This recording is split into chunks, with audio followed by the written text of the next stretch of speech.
Hey, it's Laura with your latest tech update. Have you ever been deep into a video call, presenting your latest project, when a pop-up about something unrelated, or even embarrassing, steals the spotlight? We've all been there, right? Good news! Microsoft's apparently working on a new feature for Teams that lets you hide apps during calls. No more pop-ups from your gym saying they miss you, or your doctor confirming your next appointment. And here's the best part.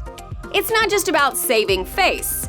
This could speed up your device by keeping unnecessary apps out of the way, making your video streams smoother than ever. We're keeping an eye on updates for this feature and we'll let you know when it goes live. Until then, if you need a hand improving your business's video calls, we can help. Get in touch. That's your tech update. More next week.